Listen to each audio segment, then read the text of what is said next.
Hello there, ladies and gentlemen. Welcome back. This is season 2, episode 1 through 16. They added 4 more episodes because why not? So in episode 1, Michael is left in the truck alone for 48 hours. He finds this guy, Jimmy. Jimmy needs to steal this information and he needs motivation. So Carla, big boss Carla, very bad character, and we find out how terrible this character is throughout the season. She only lasts for 1 season, thank goodness. So Jimmy helps Michael to steal this information for Carla, and then Jimmy goes under protection. So in episode 2, we actually get to meet the gorgeous looking Carla, but sadistic and evil. And she communicates through crossword puzzles. So it's just throughout the series. And then so gives Michael 15 grand to make a copy of the key. It doesn't work out. Well, it works out. He gets the copy. But what Michael planned to do was to get information about the key.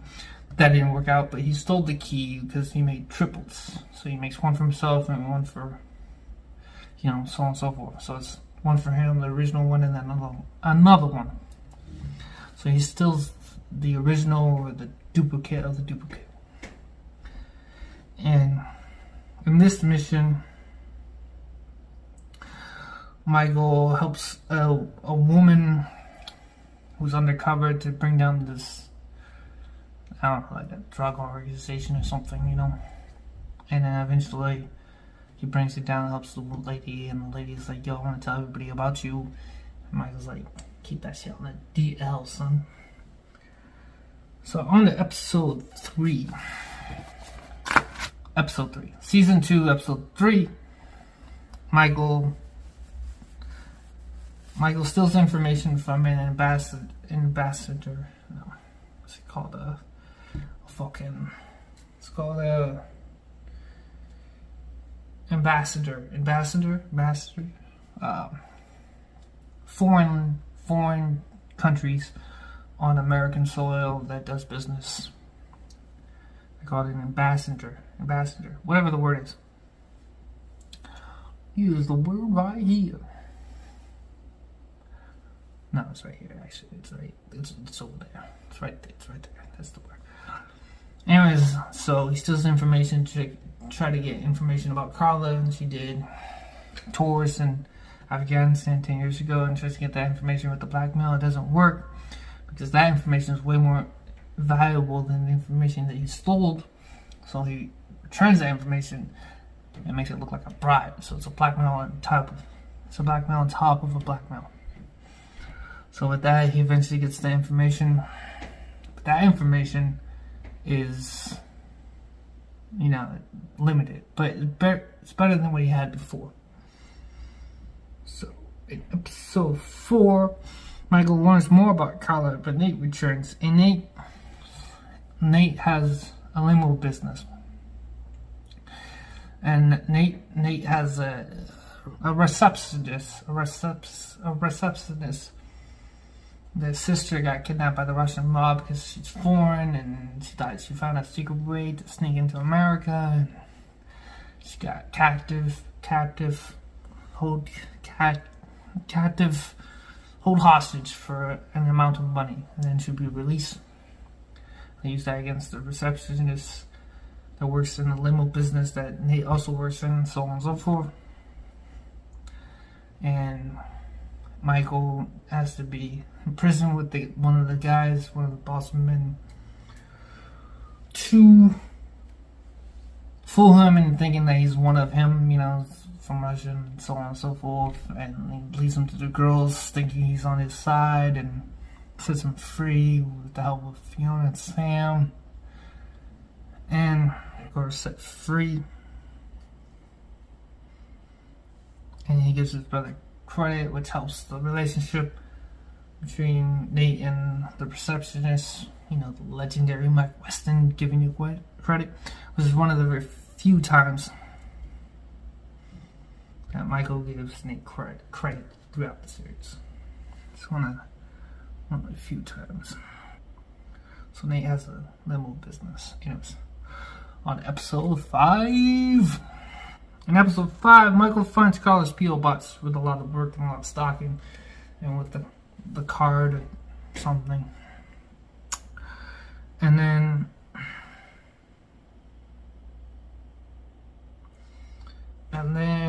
he helps a father who promised his boy that he would never be a getaway driver again for the people that he used to work for before he went to prison, you know. So he goes to Mike and bakes him because he was in prison. This guy in prison knew Michael, not personally, but the guy that ruined his operation, you know. And his father was like, that's the kind of guy I need. So he goes to Michael and this child, and the promise and all that stuff gets him. Because that's what it takes. As I said previously. Children is Michael's weakness for some weird reason. And so he does that. He makes that happen. He makes it possible for this father to keep his promise to his child, which is phenomenal. Episode 6, we get to meet Victor for the first time. Victor is brought up because they feel like Carla isn't strong enough, doesn't got that man muscle to keep Michael in check because of the card theft. The digital key, not a card. It looks like a card though. So Victor is very similar to Michael, but doesn't give a damn because Victor's been through a lot, which I'll bring up later in a different episode. And so Ricky is a longtime friend of Michael from the past before he joins the army. And Ricky comes back with a problem. Valentine, which is like a 50 Cent representation. You know what I mean? It's, I guess they can use the word 50 Cent. So the one with the Valentine character who's very similar to 50 Cent. And somebody's stealing from Valentine. And Ricky, Michael's longtime friend, he's gonna be the fall guy. But Ricky's like, yo, it's not me, it's somebody else. So they find out who it is. Some fucking dude named Eddie. And they figure a way to make Eddie feel very comfortable because he has a gun with fake bullets. And he's talking a lot of smack about Valentine. And then Valentine catches up with Eddie and kills him. Because allegedly, that's what 50 Cent might have done. Allegedly. So, indirectly, body drop again. So, season 2, episode 7. Trying to figure out what Carla's people need with the weapon. So, there's a weapon that Michael stole from Victor in episode 6. And then trying to figure out what the weapon's for. And then, so they go to like a weapon dealership. That sounds too established, but like a guy that would know how to get that weapon and so on and so forth. They know the name of it. They have a X-ray scan of it. Previous episode. And in this episode right here, we get to be introduced to Chuck Finley in the proper introduction of being a badass, just a hardcore like weapons dealer, drug dealer, and weapons dealer again. You know what I mean? Like I give them weapons to fight, and then I bandage them up so they can fight again. You know, this is the Chuck Finley that's memorable. The original Chuck Finley from season 1, he's a sober guy, whatever. So we got shit. This right here, episode 7 of season 2, where you get to know Chuck Finley. He comes back again, even a better character. So, in episode 8, they're looking for this Bill Johnson. Bill Johnson, who's supposed to get the weapon. It's a false name, I think. Pretty sure. And while looking for this Bill Johnson, in this episode, we get to introduce to Larry. Larry's one of my favorite characters because Larry, like Victor, is someone who Michael would have became. If it wasn't for his mom, if it wasn't for Fiona, if it wasn't for Sam. This is who Michael would have turned into if he didn't have these people and, introduced into his life throughout time. Well, he's always known his mom. He's defending his mom against his father. And he's also defended his brother against his father when he was there before he left to join the army to get away from that chaos. So Larry has a job. He wants Michael to join him to kill this woman, and Larry's like, I don't need your help to kill this woman, but I want you on my side, and it doesn't work out because Michael saves the woman from being killed from its double booked. The person that hired Larry to kill him also hired a different person. Wipes that guy out. Michael pretends to be Larry, which is good because Michael's worked with Larry for I think it's 5-6 years or whatever, and that's what really make him. That's what made Michael a legend in the CIA. Was after working with Larry, or during the time he worked with Larry, before Larry died, killed himself, but he didn't die actually. Just made it look like he died, so he can go on private missionary work. He was tired of being used as a weapon for the government, so on his own path. And when Larry finds out that Michael's helping these people instead of killing these people, and so on and so forth, and Michael has the upper hand, but Larry gets his money. Larry's all about the money. So Larry doesn't care anymore. He gets his money. He gets the guy who hired him. That guy gets killed by Larry. And yeah, Larry's one of my favorite characters. He's a prodigy. He's the best anti-character ever existed. So in episode 9, after Larry escapes, he will be back for 3 more seasons. So in episode 9, Michael finds where that key goes to from episode 2. Sam and Michael spy on Carla to find out Fiona has a boyfriend from episode 7. Now in episode 9, Fiona's boyfriend needs help, and Michael takes the job because of Fiona. He's like, screw you, whatever. And he does the job, takes care of the business. He helps. It's great. It's fantastic. The loft gets blown up.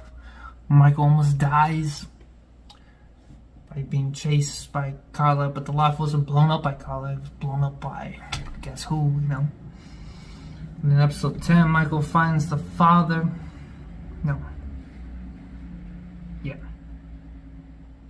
Michael finds a father. So the loft blows up. Michael's fucking disorientated. Finds a guy, tries to kill himself, saves him. And then when he saves him from that, he finds out why he tried to end himself. And it's because his son's dying from a disease, and all the money he's going to spend to save the child he got scammed out of, so on and so forth. So Michael does, it's kryptonite, So you find out Michael's kryptonite, which is pointed out season 1, episode 10. It's crazy. I think it's episode 10. So basically the same thing happens again. Michael turns into a fucking savage, though. Even goes against Sam. And eventually levels out and does it the right way, but it's pretty savage of him in both turns, because he was going to sell his soul to save this kid. So in episode 11, Michael wants to use the guy that's trying to kill him against Carla. It kind of works out in the end, as you will find out. Also, there's this football. I don't know if it's college high school. I think it's college. So there's some punks. They take this girl and they fill her up and try to meh her. And the brother of that girl beats him up, and then he's in big trouble because it's like a mob. So we get to be introduced to Johnny. It's a mixture of Blues Brothers and Neo from the Matrix combined into human form. You know what I mean? Without the digital plugged in, all that stuff. It's like Neo plus the Blues Brothers and Fiona. It's the first time. I think it's the first time you ever get to see Sam, Fiona, and Michael work as a unit instead of making it look like it's just one person. You see them all work together against this pedo, and they take him down, obviously. Oh yeah, Fiona gets trapped in a firehouse in episode 11, and Michael thinks she's dead, and she's not. And then when Michael finds her, they do the bow, bow, bow. So in episode 12, Michael gets a job. Like, he works and finds out, like, the guy that hired him was actually the bad guy, and the guy that, so there's a person that hires him and is like, yo, I think it's this person, and that person is the good guy, and then this person is the bad guy, and he tricks them with like a bank thing, and so on and so forth. You know, it's pretty cool. It's like Barry's a big plot, or a big help in this, because he does all the wiring and trickery of fake money, you know what I mean, making it look like a wire transfer happened when it doesn't, which helps a lot throughout the series. So in this episode, in season 1, you kind of get to see it, but in this episode specifically, you get to see a lot better. It's really potent on how useful Barry is in technology and bank accounts. So they make it look like this guy stole the money. He didn't steal the money. The money was returned back to its rightful place, and so on and so forth. And the bomber was hired by guess who? And so that doesn't help. They're trying to figure out who it is, and they're trying to figure out their account. So we think we figured out in episode 13. So in episode 13, Jason Bly returns to go nuclear with Michael, meaning he was blackmailed into giving Michael that information, so he returns to destroy Michael's life if he doesn't give him the blackmail that he has on him, so on and so forth. This lady, she thinks she has a stalker from a dating website, but it's not a stalker. It's somebody who's trying to figure out how to rob the bank, which she tried to do, but robbed the bank at the wrong time. Got Michael and Jason Bly in the building, and after they successfully save the bank, and then Chuck Finley looks like a bad mother effer in this one, because Michael sells it, you know. Chuck Finley returns character of Sam X, and makes it look like Chuck Finley owns the bank when he doesn't. Michael plays a doctor. Screws everybody up, but saves the people that needs to be saved, except for the bad guys. the real doctor way. So, season 2, episode 14, the man from Haiti, hears about Michael because nobody knows how to keep their mouth shut, and seeks help from Michael for the justice for the murder of his daughter. And the person that murders his daughter pretends to be somebody else in America. He has evidence that that's the person that murdered his daughter, and then you find more evidence than they do by the father, and it's sketchy, and then the guy who's seeking justice almost gets killed, and Michael saves him by being Michael Weston. And I gotta go back to an episode. So in episode 13, Jason Bly and Michael are sitting down, and he's looking at the files that Michael would use to blackmail him with, and he's like, man, this would have been a great Michael Weston story if they told Michael Weston stories. So, throughout the series, this story is being told in the past from somebody else, which you find out in season 7. So, it's against the rules, or it's a polite gesture or a polite request. So when Michael does a job for a client, it's the money is an X amount, and then keeping it a secret is the other part of the payment. So Jason says something very important in episode 13. It's like, this would be a great Michael Weston story if they told Michael Weston stories. Also in the pilot, season 1 episode season 1, the pilot, the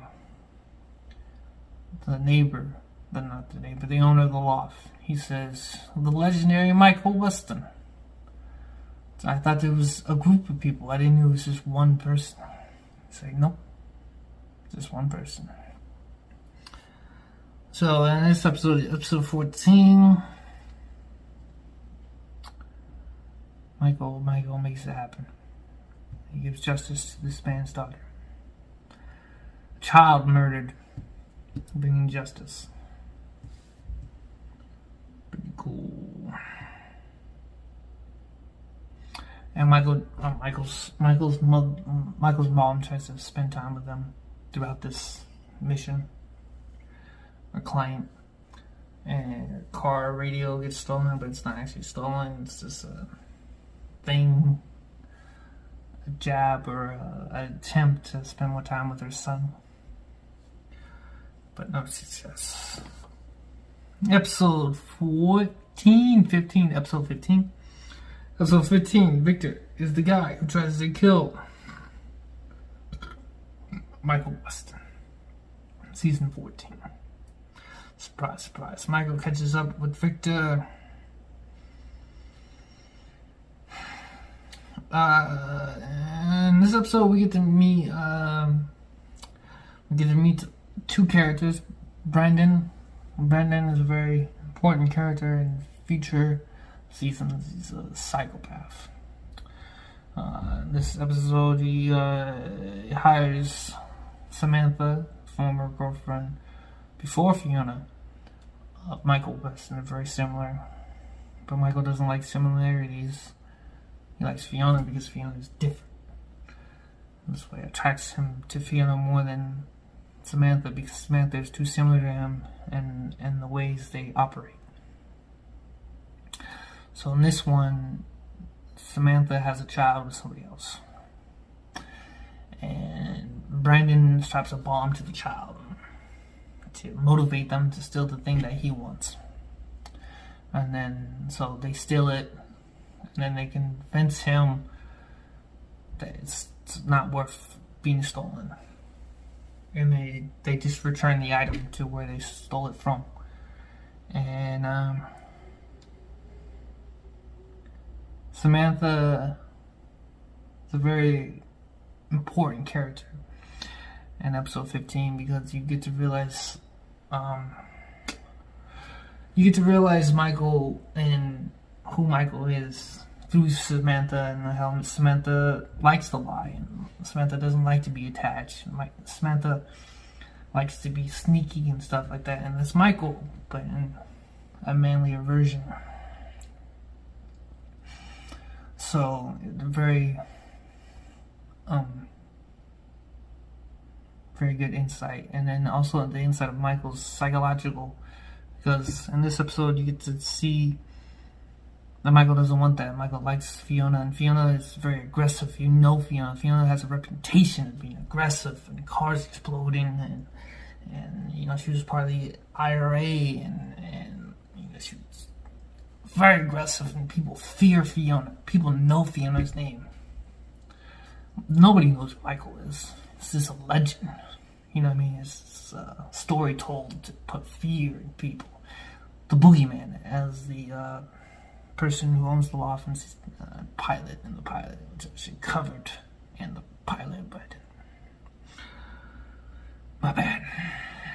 In episode 16, we get to know a little bit more about Victor. In episode 16, Victor gets kidnapped by Michael and in prison, his personal prison thing that they use against the Russian guy that Michael also gets to stay in. I mean, in this episode, you get to learn that Victor is not as bad. Victor is just an creation. Victor is just an creation of the environment that he's in. So Victor worked for Carla. Didn't know he was working for Carla. Like Michael. And everybody he loved. His child. He had a child murdered by Carla. The child was like 5 or 4 years old or something crazy like that. Everybody he knows murdered. So they're like, yo, this Victor guy, he's crazy, because like the Joker, he just had a very bad day. He's just turned into this monster. But this monster was created by Carla. And then so Michael convinces Victor that they have a common enemy, and that's Carla. So they work together against Carla. And they're successful, but unfortunately Victor gets shot by Carla. Not a death shot, but like in the stomach or whatever. And Victor's like, yo, you gotta kill me, because if you don't kill me, then you're known as the guy who tries to help the bad guy against the organization that's against them. So you gotta make it look like you killed 2 bad guys. So Carla gets killed by Fiona, but Michael takes the credit. And they meet up with legendary management. Management's mid-level.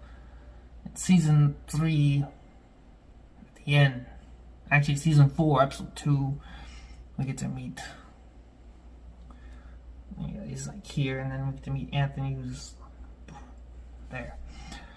Top guy. He invented this organization. So we meet management. Michael meets management on the helicopter. He tells the management, he's like, I just want my life back. You know what I mean? I'm tired of all this nonsense. Management tries to offer him more money, and it's like leaving Miami or Florida is like a big deal. Like, you can't do that, but we can give you more money. And since you've killed 2 of our operatives, who claims to be bad, we need a new position open. So Michael's like, I just want you guys out of my life. And they're like, deal. So from this point on, in season 3, there's no protection. Nobody knows who Michael is. It's lifted. Now Michael's on the radar and all that jazz. So Michael leaves by jumping into the ocean 5 miles away from shore. And that's how they end that episode. This has been a review of season 2 of Burners, episode 1 through 16. Hopefully you guys enjoy this enough and like it and share it and all that good stuff for the YouTube video, so I can make $2 or whatever to inspire me to make season 3. Thank you.